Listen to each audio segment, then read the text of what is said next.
Hello friends, this is Jitesh Prajapati and you are watching Stars English Classes YouTube channel.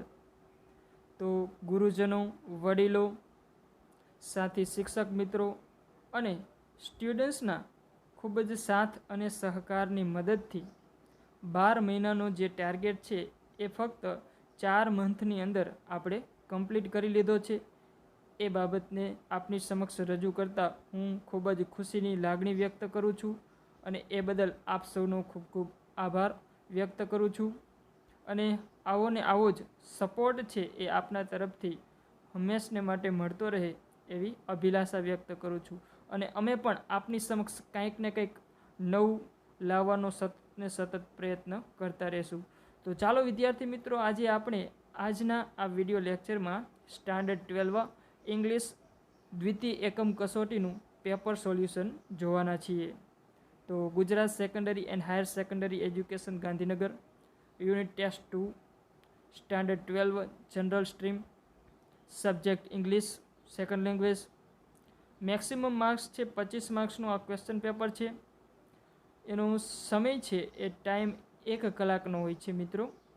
તો સૌથી પહેલાં અહીંયા 3 point છે કે there are total 23 questions in this unit test paper, કે આ unit test પેપરમાં કુલ 23 પ્રશ્નો રહેલા છે.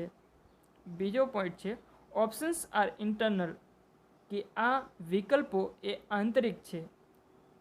ત્રીજો પોઈન્ટ છે write the answers of this unit test in a notebook, કે આ યુનિટ ટેસ્ટના જવાબો તમારી નોટબુકમાં લખી નાખો. તો સૌથી પહેલાં આપણે સેક્શન એની વાત કરીશું મિત્રો. સેક્શન એની અંદર સૂચના છે કે write whether the following sentences are true or false, એટલે નીચે આપેલા વિધાનો ખરા છે કે ખોટા તે જણાવો, એટલે કે લખો. 3 માર્ક્સ છે મિત્રો, 1નો 1 માર્ક્સ છે. અને બોર્ડની જે પેપર સ્ટાઇલ છે અને આન્સર કી હોય છે તેના પ્રમાણે નવા નિયમ મુજબ પ્રમાણે ટ્રુ ફોલ્સ માત્ર લખીશું તો ચાલશે નહીં, પરંતુ સાથે સાથે આપણે સેન્ટેન્સ પણ લખીશું. એ સેન્ટેન્સની સામે ટ્રુ ફોલ્સ લખીશું. તો પહેલું સેન્ટેન્સ છે વોલ્ટ સ્ટડીડ કાર્ટૂનિંગ ઇન ન્યૂયોર્ક, કે વોલ્ટે ન્યૂયોર્ક શહેરમાં કાર્ટૂન બનાવવાનો અભ્યાસ કર્યો હતો. તો મિત્રો આપણને ખ્યાલ છે કે વોલ્ટે કાર્ટૂન બનાવવાનો અભ્યાસ છે એ શિકાગો શહેરની અંદર કર્યો હતો, એટલે ન્યૂયોર્ક છે એટલે આ સેન્ટેન્સ છે ફોલ્સ છે, ખોટું છે. એટલે પહેલાંનો જવાબ આપણે ફોલ્સ કરીશું. બીજું સેન્ટેન્સ છે your emotions have bared the way to your inner information store. તો યોર ઇમોશન્સ એટલે તમારી લાગણીઓએ, હેવ બેર્ડ એટલે કે અવરોધી દીધો છે અથવા તો અવરોધ્યો છે, ધ વે એટલે કે રસ્તાને અથવા તો માર્ગને, two your inner information store એટલે કે તમારી અંદર આંતરિક સંગ્રહ થયેલી માહિતીને. કહેવાનો મતલબ એવો છે કે તમારી લાગણીઓએ તમારી આંતરિક જે માહિતી છે, સંગ્રહ થયેલી માહિતી છે, તેના રસ્તાને, તેના માર્ગને અવરોધ્યો છે. તો મિત્રો આપણને ખ્યાલ છે કે ઘણી વખત આપણે ટેન્શનમાં હોઈએ ત્યારે આપણી લાગણીઓ છે એ આપણી અંદર રહેલી જે માહિતી છે એને બહાર યોગ્ય રીતે આવવા દેતી નથી. એટલે આ સેન્ટેન્સ છે એ પાઠના આધારે સાચું જ છે, એટલે ટ્રુ. ત્રીજું સેન્ટેન્સ છે એ જોઈશું આપણે, get out in nature and walk. મિત્રો અહીંયા પેપર સેટરની ભૂલ છે, ઇનની જગ્યાએ ટેક્સ્ટબુકની અંદર ઇન્ટુ આપેલું હશે, તો આપણે અહીંયા જે રીતનું છે એ પ્રમાણે જ લીધું છે. ગેટ આઉટ ઇન્ટુ નેચર એટલે કે કુદરતી વાતાવરણમાં નિહાળો, એન્ડ વોક અને ચાલવા લાગો. તો કહેવાનો મતલબ એવો છે કે કુદરતમાં બહાર નીકળો અને ચાલવા લાગો, કુદરતી વાતાવરણમાં બહાર નીકળો અને ચાલવા લાગો. તો મિત્રો આ પણ સેન્ટેન્સ છે એ સાચું છે, એટલે ટ્રુ. એથી આગળ મિત્રો જોઈશું આપણે. તો આગળ હવે બીજી સૂચના છે find out and write the nearest meanings, એટલે કે સૌથી નજીકનો અર્થ ધરાવતો શબ્દ શોધીને લખો. તો અહીંયા તમને એક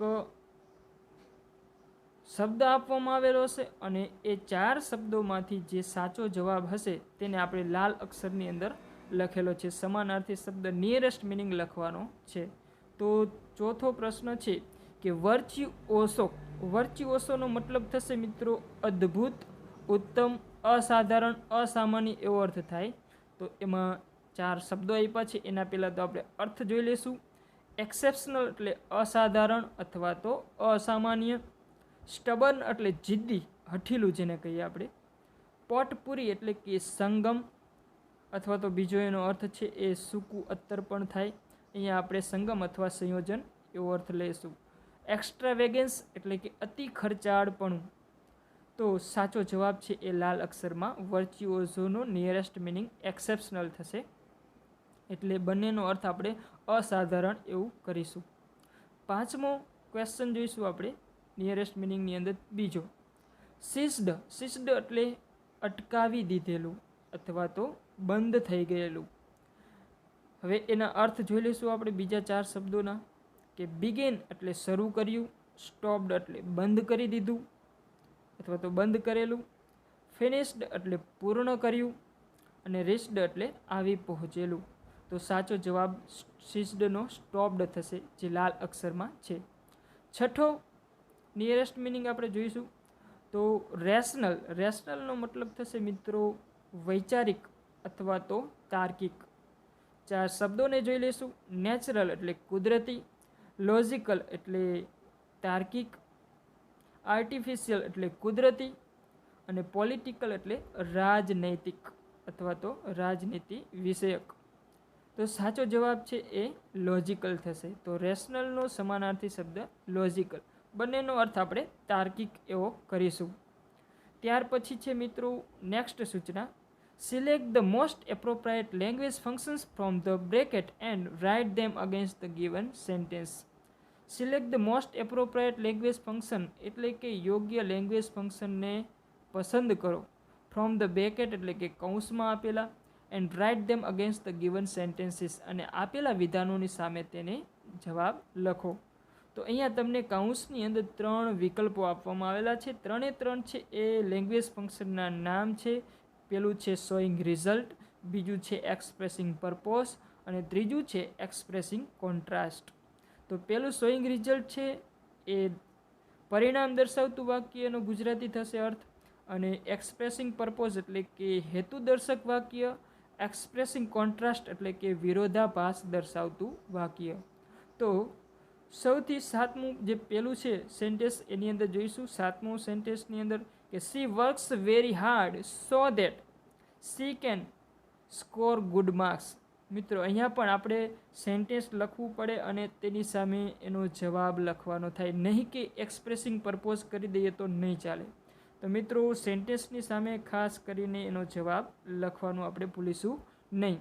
તો 7મા સેન્ટેન્સની અંદર છે કે સી વર્ક્સ વેરી હાર્ડ કે તેણી ખૂબ જ કામ કરે છે, એટલે કે ખૂબ જ સખત કામ કરે છે. સો દેટ કે જેથી કરીને C can score good marks કે તેણી વધારે માર્ક્સ મેળવી શકશે. તો કહેવાનો મતલબ એવો છે કે જો તે સખત મહેનત કરશે તો તે સારા માર્ક્સ મેળવી શકશે. અને અહીંયા આપણે લેંગ્વેજ આઇટમ્સની વાત કરીએ તો ભાષા વસ્તુની વાત કરીએ તો લીલા અક્ષરની અંદર છે, ગ્રીન અક્ષરની અંદર કે સો ધેટ છે એ એની નિશાની છે. એટલે કે એક્સપ્રેસિંગ પર્પોઝ ફંક્શન વર્ડની અંદર સો ધેટ હોય, ઇન ઓર્ડર ધેટ હોય, ઇન ઓર્ડર ટુ હોય, વિથ એ વ્યૂ ટુ હોય, 2+ મૂળ રૂપ હોય અથવા તો 4+ ક્રિયાપદનું ING વાળું રૂપ હોય વગેરે નિશાની છે. વગેરે લેંગ્વેજ આઇટમ છે એ એક્સપ્રેસિંગ પર્પોઝને સૂચવે છે. અહીંયા આપણે સો ધેટને ધ્યાનમાં લેતા આ સેન્ટેન્સનો જવાબ છે એ એક્સપ્રેસિંગ પર્પોઝ આવશે, એટલે હેતુ દર્શાવતું વાક્ય છે. 8મું પોઈન્ટની અંદર જોઈશું. 8મા સેન્ટેન્સની અંદર જોઈશું આપણે in spite of his being strong કે તેના સશક્ત હોવા છતાં પણ he can not win the game કે તે રમતને જીતી શક્યો નહીં. તો અહીંયા આમ સામાન્ય રીતે જોઈએ તો આપણે 2 વાક્યોની અંદર વિરોધાભાસ રહેલો છે. અને ઇન્સ્પાઇટ ઓફ છે જેમ કે આપણે કહીએ કે ધો, ઓલ ધો, ઇવન ઇફ, પછી however, as, in spite of, despite વગેરે નિશાનીમાંથી, બટ યેટ, સ્ટીલ વગેરે નિશાનીમાંથી અહીંયા આપણને ઇન્સ્પાઇટ ઓફ આપેલું છે, એટલે કે વિરોધાભાસ દર્શાવતું વાક્ય છે. તો એને ઇંગ્લિશમાં આપણે એક્સપ્રેસિંગ કોન્ટ્રાસ્ટ કહીશું. તો બીજાનો જવાબ છે એક્સપ્રેસિંગ કોન્ટ્રાસ્ટ. 9મું સેન્ટેન્સ જોઈશું. Vipul was too slow to catch the bus, કે વિપુલ એ બસને પકડવા માટે ખૂબ જ ધીમો હતો, એટલે કે ખૂબ જ ધીમું ચાલતો હતો. તો અહીંયા આપણે જોઈએ તો સામાન્ય રીતે ટુ છે એ ગ્રીન અક્ષરમાં છે, એટલે એ પરિણામ દર્શાવતું વાક્ય છે, જેને ઇંગ્લિશમાં આપણે શોઈંગ રિઝલ્ટ કહીશું. પરંતુ મિત્રો, શોઈંગ રિઝલ્ટ ફંક્શન વર્ડનું નામ ક્યારે આપણે લખી શકીએ, તો એની પણ આપણે સ્પષ્ટતા કરી લઈએ કે ટુ વાળું વાક્ય હોય, સો ધેટ વાળું વાક્ય. સો ધેટમાં અહીંયા બીજું સો ધેટ છે કે સો વચ્ચે વિશેષણ કે ક્રિયા વિશેષણ અને ધેટ, એ સો ધેટની વાત છે. તો too, so that, enough to, પછી સચ ધેટ, આ વગેરે સંયોજકોમાંથી કોઈ પણ એક સંયોજકવાળું વાક્ય હોય તો તેની સામે આપણે શોઈંગ રિઝલ્ટ જવાબ લખી શકીએ છીએ. તો અહીંયા ટુના આધારે આપણે શોઈંગ રિઝલ્ટ જવાબ થશે. એથી આગળ મિત્રો જોઈશું આપણે. એથી નેક્સ્ટ સૂચનાની અંદર છે કે સિલેક્ટ ધ મોસ્ટ એપ્રોપ્રાઇટ રિસ્પોન્સ, એટલે યોગ્ય પ્રતિભાવને પસંદ કરો. તો સૌથી જે વધારે યોગ્ય હોય એ જવાબને, એ પ્રતિભાવને આપણે પસંદ કરવાનો છે, અને ઓપ્શનની અંદર જે હોય તેને આપણે ખાલી જગ્યાની અંદર લખવાનું હોય છે. ચલો, તો 10મો પોઈન્ટ છે, 10મો ક્વેશ્ચન છે. મધર સેડ, એટલે માતાએ કહ્યું, what would you like to have four breakfast, કે તને નાસ્તામાં શું લેવાનું ગમશે, અથવા તો તને નાસ્તામાં શું લેવાનું પસંદ પડશે. તો હવે ચિંટુ છે એ જવાબ આપે છે.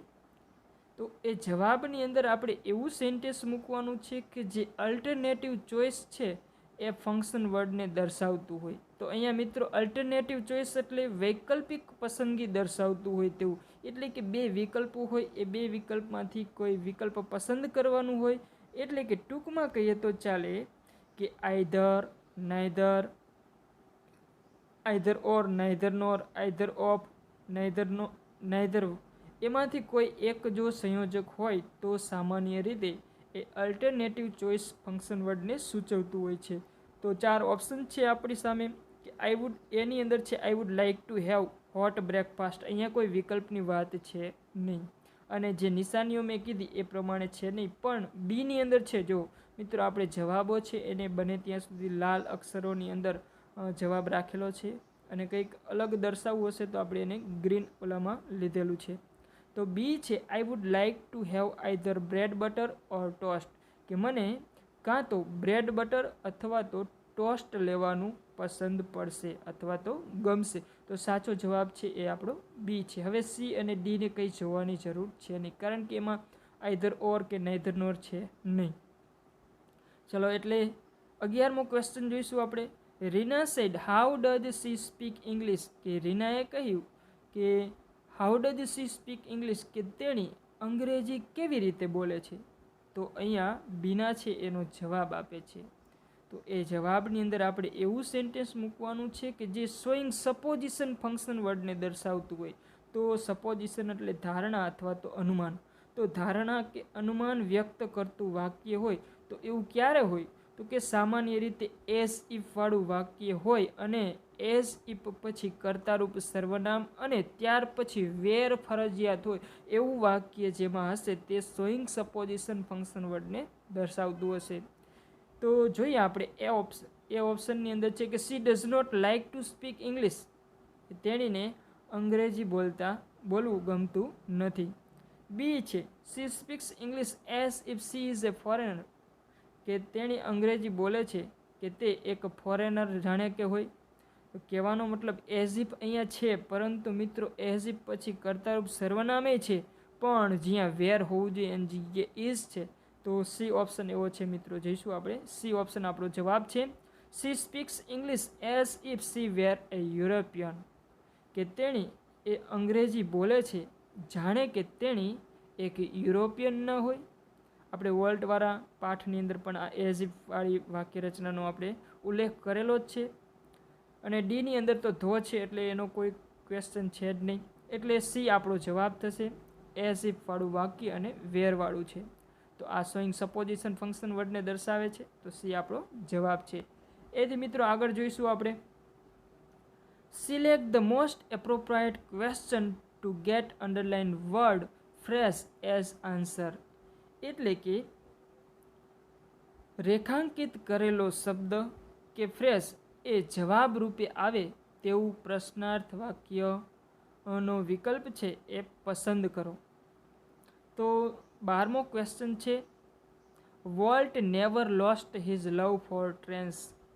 તો એમાં અંડરલાઇન છે એ હિઝ લવ ફોર ટ્રેન્સ છે, પરંતુ પહેલાં આપણે સૌથી પહેલાં ગુજરાતી અર્થ સમજવો જરૂરી છે કે વોલ્ટ નેવર લોસ્ટ હિઝ લવ ફોર ટ્રેન્સ એટલે વોલ્ટે ક્યારેય પણ ટ્રેન પ્રત્યેના પ્રેમને ગુમાવ્યો નહોતો. ભૂતકાળ છે મિત્રો, અહીંયા લોસ્ટ છે એ લૂઝનું ભૂતકાળનું રૂપ છે, સાદો ભૂતકાળ દર્શાવે છે. અંડરલાઇન છે એ હિઝ લવ ફોર ટ્રેન્સ એટલે કે નિર્જીવ કર્મની નીચે છે. તો નિર્જીવ બાબત અથવા તો નિર્જીવ કર્મની નીચે અંડરલાઇન જ્યારે આપેલી હોય ત્યારે વોટથી પ્રશ્નાર્થ વાક્ય બને. વોટવાળા છે ઓપ્શન કેટલા એટલા જ રાખીશું, બાકીના આપણે ડિલીટ કરી નાખશું. તો એક જ ઓપ્શન છે આપણી સામે, what did Walt never lose. B option આપણો જવાબ થશે. બીજા એકે ઓપ્શન વોટવાળા છે નહીં એટલે આપણે બી જવાબ રહેશે. What did Walt never lose કે વોલ્ટે ક્યારેય શું નહોતું ગુમાવ્યું, તો તેનો ટ્રેન પ્રત્યેના પ્રેમને. એથી આગળ જોઈશું મિત્રો, અહીંયા જવાબ કેવી રીતના બોર્ડની અંદર લખવાના હોય છે એ પણ આપણે સમજી લઈશું. કે પહેલાં ક્વેશ્ચન 12 પૂરેપૂરું સેન્ટેન્સ સાથે લખીશું અને નીચે આન્સર કરી અને બી ઓપ્શન સાથે what did Walt never lose question mark સાથે જવાબ લખીશું. Question number 13. 13મા પ્રશ્નની અંદર આપેલું છે, એરર ઇઝ કોમન પ્રોબ્લેમ. કે ભૂલ એ એક સામાન્ય સમસ્યા છે. એટલે કે ભૂલ તો બધાથી થાય, ભૂલ એ એક સામાન્ય સમસ્યા છે. તો અહીંયા એરર છે એ મિત્રો કરતા નથી, એ કર્મ છે.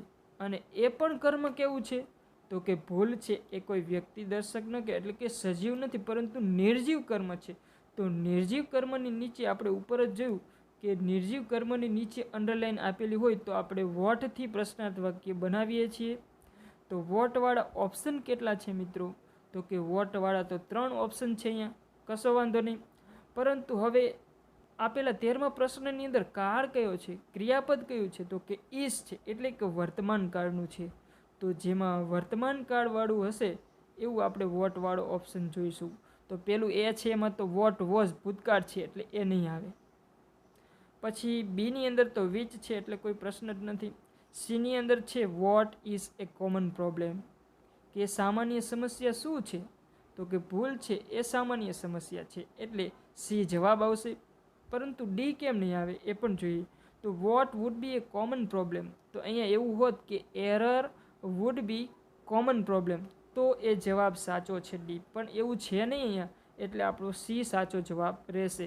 What is A common problem કે સામાન્ય સમસ્યા શું છે, તો સી એનો જવાબ આવશે. મિત્રો એથી આગળ જોઈશું આપણે તો સેક્શન બીની વાત કરીએ. હવે સેક્શન બીની અંદર આપણે અત્યારે અહીંયા સૂચના આપેલી છે એ પ્રમાણે જોઈએ તો read the extracts and answer the question કે આપેલ પરિચ્છેદને વાંચો અને તેના પ્રશ્નોના જવાબ આપો. તો સૌથી પહેલાં આપણને પેરેગ્રાફ છે એનું નીચે આપણે ભાષાંતર પણ રાખેલું છે જેથી કરીને તમને એકદમ સરળતા રહેશે. તો સૌથી પહેલાં જોઈશું ઇંગ્લિશ અને ત્યાર પછી આપણે ગુજરાતી જોઈશું. I met him at the station એટલે કે હું તેને સ્ટેશન પર મળ્યો હતો. અહીંયા રોય ડિઝની છે એ વોલ્ટ ડિઝનીને મળવાની વાત કરે છે એટલે કે હું તેને સ્ટેશન પર મળ્યો હતો. He was carrying a cheap suitcase કે તેણે એક સસ્તી મામૂલી એવી સૂટકેસ ઉંચકેલી હતી. That contained all of his belongings કે જે તેની બધી જ ચીજવસ્તુઓ ધરાવતી હતી. એથી આગળ we borrowed $500 from my uncle કે અમે $500 મારા કાકા પાસેથી ઉછીના લીધા. And Walt started a cartoon series called Alice in Cartoonland અને વોલ્ટે એલિસ ઇન કાર્ટૂનલેન્ડ નામની એક નાનકડી કાર્ટૂન સિરીઝ શ્રેણી શરૂ કરી. ઇટ વોઝ ટફ ગોઈંગ કે તેમ કરવાનું મુશ્કેલ હતું. એટલે કે $500 અથવા તો $500 આવ્યા પછી પણ એ એલિસ ઇન કાર્ટૂનલેન્ડ નામની જે સિરીઝ છે એ બનાવવાનું ખૂબ જ મુશ્કેલ હતું. ચાલો એના ક્વેશ્ચન આન્સરની અંદર આપણે જોઈશું. 14મો ક્વેશ્ચન છે વોટ વોઝ વોલ્ટ કેરિંગ કે વોલ્ટ છે એ શું ઉચકીને લઈ જતો હતો? તો જવાબ છે મિત્રો અહીંયા આપણે નીચે આપેલો જ છે, એકદમ ઇઝી છે, પેરેગ્રાફની અંદર પણ છે અને એમાંથીને શોધીને લખવાનું હોય છે. નીચે આપણે જવાબની અંદર જોઈશું. Walt was carrying a cheap suitcase that contained all of his belongings. કે વોલ્ટ એ એક સસ્તી મામૂલી એવી સુટકેસ ઉચકેલી હતી કે જે તેની બધી જ ચીજ વસ્તુઓ ધરાવતી હતી. 15મો ક્વેશ્ચન જોઈશું મિત્રો. How did volt start his business. કે વોલ્ટે તેનો વ્યવસાય કેવી રીતે શરૂ કર્યો હતો? તો જવાબની અંદર છે મિત્રો કે Walt started his business by borrowing $500 from his uncle. કે વોલ્ટે તેના કાકા પાસેથી $500 ઉછીના લઈને તેનો વ્યવસાય શરૂ કર્યો હતો. મિત્રો એથી આગળ જોઈશું આપણે તો એક બીજો પેરેગ્રાફ છે, એમાં પણ આપણે ક્વેશ્ચન આન્સરના જવાબ દેવાના છે. તો સૌથી પહેલાં આપણે ઇંગ્લિશ ટુ ગુજરાતી જોઈ લઈશું. Rub both your hands together for a moment to create energy. એટલે કે એકાદ ક્ષણ માટે ઉર્જા પેદા કરવા તમારા બંને હાથની હથેળીઓને ભેગી કરીને ઘસો. Place your palms one on top of the other on the area just below your navel. Navel એટલે નાભી, આપણે પેટની જે ડ્યુટી કહીએ એ આની વાત છે. તો નાભીની નીચેના ભાગમાં તમારી એક હથેળીની ઉપર બીજી હથેળી મૂકો. ત્યાર પછી આગળ breathe consciously into your belly. Consciously એટલે કે સભાનતાપૂર્વક એટલે કે ધ્યાનપૂર્વક. ઇન્ટુ યોર બેલી, બેલી એટલે પેટ.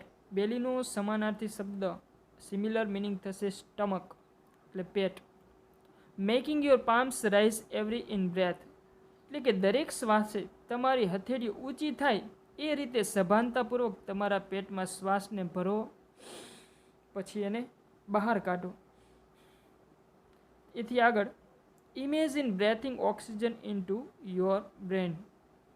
કે તમારા મગજમાં પ્રાણવાયુ જઈ રહ્યો છે તેવી કલ્પના કરો, તેવો તમે વિચાર કરો.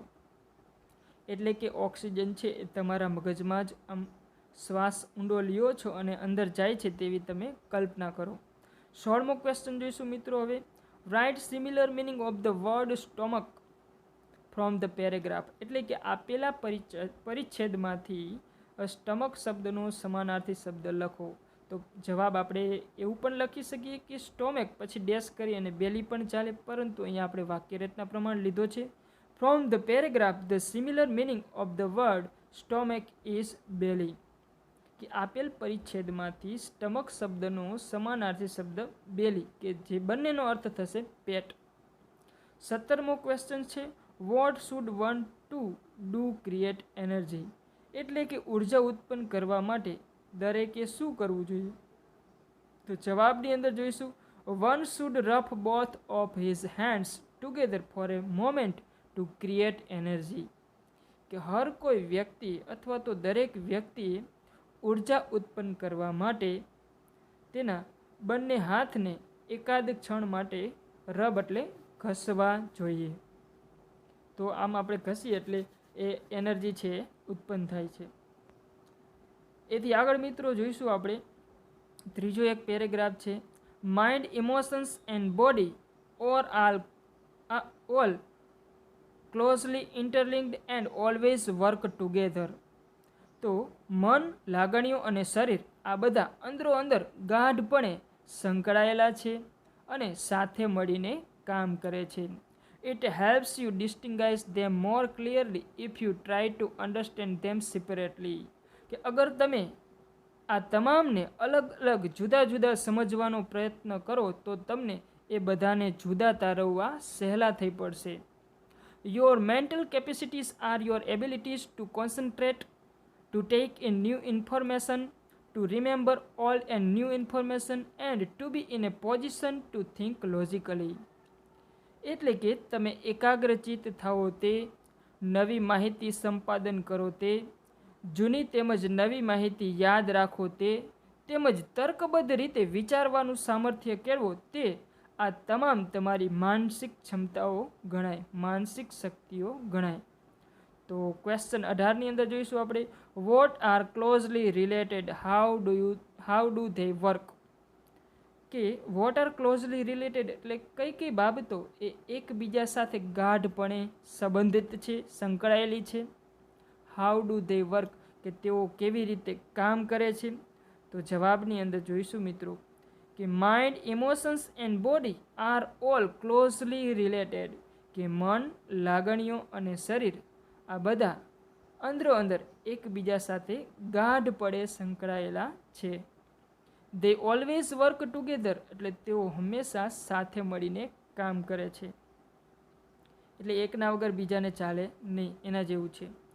19મા ક્વેશ્ચનની અંદર જોઈશું what do you mean by mental abilities, કે માનસિક શક્તિઓ અથવા તો માનસિક ક્ષમતાઓનો તમે શું અર્થ કરો છો.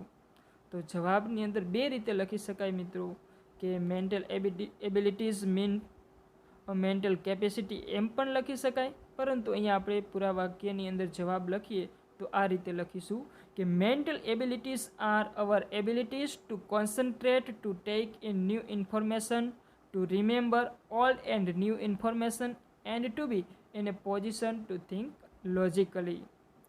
એથી મિત્રો આગળ જોઈશું આપણે. હવે સેક્શન સીની અંદર તમને એક પોએમનો સ્ટાન્જા આપવામાં આવેલો છે, શેપર શબ્દવાળી પોએમ છે એનો સ્ટાન્જા આપવામાં આવેલો છે. મિત્રો આપણે એવો પ્રયત્ન કરેલો છે કે જેથી કરી તમને ગુજરાતી ભાષાંતર પણ અહીંયા આપવામાં આવેલું છે. દરેક લાઇનનું એની સામે ગુજરાતી ભાષાંતર પણ છે. તો સૌથી પહેલાં આપણે સ્ટાન્જાને એક વખત ગુજરાતીકરણ સાથે જોઈ લેશું. I was A fashioner of swords એટલે આઈ વોઝ એટલે હું હતો, એ ફેશનર ઓફ સ્વોર્ડ્સ એટલે કે તલવારનો ઘડનાર. તો હું એક સમયે એક કુશળ તલવાર ઘડનાર હતો. એટલે કવિ પોતાની વાત કરે છે કે એક સમયની અંદર તેઓ સારી એવી તલવાર બનાવી શકતા હતા, તલવારને ઘડનાર હતા, બનાવનાર હતા. In days that now are gone, કે જો કે એ આપણે ઉમેરીને લીધું છે, એ અહીંયા એનો અર્થ નથી, પરંતુ સમજવા માટે આપણે લઈશું કે જો કે હવે તે દિવસો વહી ગયા છે. કહેવાનો મતલબ એવો છે કે જો કે હવે તે દિવસો વહી ગયા છે, હું એ દિવસોમાં, એ સમયમાં એક કુશળ તલવાર ઘડનાર હતો. તો કવિ પોતાને ભૂતકાળની વાત કરે છે. ભૂતકાળની વાતને વાગોળતા કહે છે કે એક સમયની અંદર હું એવો પ્રખ્યાત અને કુશળ એવો તલવારની રચના કરનાર હતો. વિચ ઓન એ 100 બેટલફીલ્ડ્સ, 100 બેટલફીલ્ડ્સ એટલે કે સેંકડો યુદ્ધભૂમિ પર, વિચ કે જે તલવાર શું થઈ છે, ગ્લિટર્ડ એટલે ઝબૂકી છે, ગ્લિમ્ડ એટલે ચળકાટ મારેલો છે, એન્ડ સોન એટલે ચમકી છે, મતલબ કે વિજય પ્રાપ્તિનું સાધન બની છે. કવિ એવું કહે છે કે મારી પાસેથી એવા ઘણા બધા રાજાઓ હતા કે જે રાજાઓ મારી પાસેથી તલવાર લઈ જઈ અને ઘણા બધા પોતાના દુશ્મનો સાથે લડાઈ કરી અને મારી તલવારે તે રાજાને વિજય પ્રાપ્ત કરાવેલો છે. એવી તલવાર મેં બનાવેલી છે. But now that I am brimming with, but now that I am brimming with એટલે નાથી છલકાવું. તો પણ હવે મારામાં છલકાય છે, એટલે કે હું હવે છલકાઈ રહ્યો છું. શેનાથી? The silence of the lord એટલે કે ઈશ્વરની એ શાંતિ. પરંતુ અહીંયા આપણે એવું સમજીશું કે ઈશ્વરની ભેટરૂપ એ શાંતિ, પરંતુ હવે મારામાં છલકાય છે. એટલે કે ઈશ્વરે આપેલી જે કંઈ શાંતિ છે એ શાંતિનો કવિને અહેસાસ થાય છે. એટલે હવે પોતે તેઓ તલવાર બનાવવાનું બંધ કરી દેશે અને ખુદ જાતે તલવાર એટલે કે તલવાર માટેની જે ધાતુ આવે એ બનવાનું શીખી લે છે. જોઈએ છેલ્લી બે પંક્તિઓની અંદર, I have ceased to be sword maker. Sword maker એટલે તલવાર બનાવનાર, કે આજે હું તલવાર ઘડનાર, સીસ્ડ એટલે મટી ચૂક્યો છું, એટલે કે મેં તલવાર બનાવવાનું બંધ કરી દીધું છે. And have learned to be the sword અને મેં એક તલવાર બનવાનું શીખી લીધું છે. ખૂબ જ સરસ મજાની કવિતા છે મિત્રો. એ આપણે જ્યારે કોર્સની અંદર આવશે ત્યારે એનો અભ્યાસ કરીશું જ. એથી આગળ ક્વેશ્ચન આન્સર જોઈ લઈશું આપણે. 20મો ક્વેશ્ચન છે વોટ વોઝ ધ પોએટ, કે કવિ શું હતા. તો જવાબ છે the poet was A sword maker or A fashioner of swords, કે કવિ એ તલવાર બનાવનાર અથવા તો તલવારને ઘડનાર હતા, રચના કરનાર હતા, નિર્માણ કરનાર હતા. 21મો ક્વેશ્ચન છે what did the poet decided to be, કે કવિએ શું બનવાનો નિર્ણય કર્યો? તો the poet decided to be the sword, કે કવિએ તલવાર બનવાનો નિર્ણય કર્યો, એટલે કે તલવારની ધાતુ બનવાનો નિર્ણય કર્યો. 22મો ક્વેશ્ચન છે give 2 pairs of rhyming words from the stanza. તો સ્ટાન્જામાંથી 2 રાઇમિંગ વર્ડ્સ એટલે અંત્યાનુપ્રાસ શબ્દો આપો. તો આપણે અહીંયા સ્ટાન્જાની અંદર જે ગ્રીન અક્ષરની અંદર અંડરલાઇન કરી અને 4 શબ્દો છે ગોન, સોન, લોર્ડ અને સ્વોર્ડ, એ 4 છે એમાંથી બંનેની જોડી આપણે નીચે લીધી છે. તો જવાબની અંદર આપણે એવું લખીશું કે pairs of rhyming words are as under, એટલે કે અંત્યાનુપ્રાસ શબ્દોની જોડી એ નીચે આપેલી છે. તો ગોનની જોડી થશે સોન, લોર્ડની થશે સ્વોર્ડ. તો આ છે એના રાઇમિંગ વર્ડ્સ હતા. એથી આગળ જોઈશું મિત્રો આપણે કે અહીંયા હવે આપની સમક્ષ 2 શોર્ટ નોટ છે. 2 શોર્ટ નોટમાંથી કોઈ એક લખવાની હોય, એટલે કે 23મા ક્વેશ્ચનના અથવામાં 23 આપેલી છે. 2માંથી તમે જે ઈચ્છા પડે તે લખી શકો છો. એ બંને આંતરિક ઓપ્શન છે. તો એથી આગળ જોઈશું કે write short note focusing on questions. મિત્રો અહીંયા આપણે ક્વેશ્ચન લીધા નથી, ક્વેશ્ચનની કોઈ જરૂરિયાત નથી, માત્ર આપણે તો ટાઇટલ સાથે જવાબ લખવાનો છે. તો શું કહે છે કે write short note focusing on question, એટલે કે પ્રશ્નો પર આધારિત અથવા તો પ્રશ્નોને ધ્યાનમાં લઈ અને ટૂંક નોંધ લખો.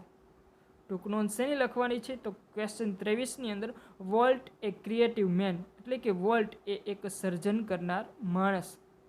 3 માર્ક્સની મિત્રો શોર્ટ નોટ હોય છે, જેનો જવાબ છે એ આપની સમક્ષ છે. એને તમે હવે સ્ક્રીનશોટ લઈ અને તમે બુકની અંદર લખી શકો છો. થોડી વાર માટે આપણે રાખીશું, જેથી કરી અને વિદ્યાર્થી મિત્રો આપ સ્ક્રીનશોટ લઈ અને તમારી બુકની અંદર લખી નાખો છો.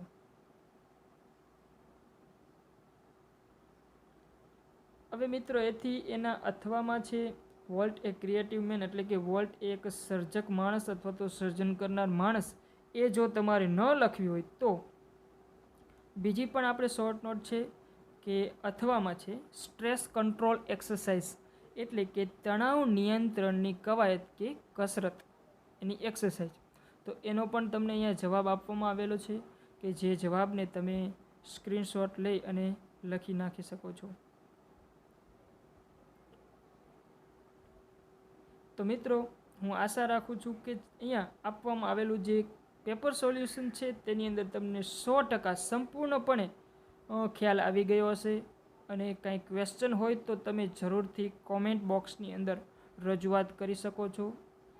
મિત્રો વિડીયો ગમે તો વિડીયોને લાઈક કરો, આપના સાથી મિત્રો સુધી શેર કરો અને કોમેન્ટ કરી, તેમજ જો ચેનલ પર તમે ફર્સ્ટ ટાઈમ હોય તો ચેનલને સબસ્ક્રાઈબ કરવાનું ભૂલશો નહીં.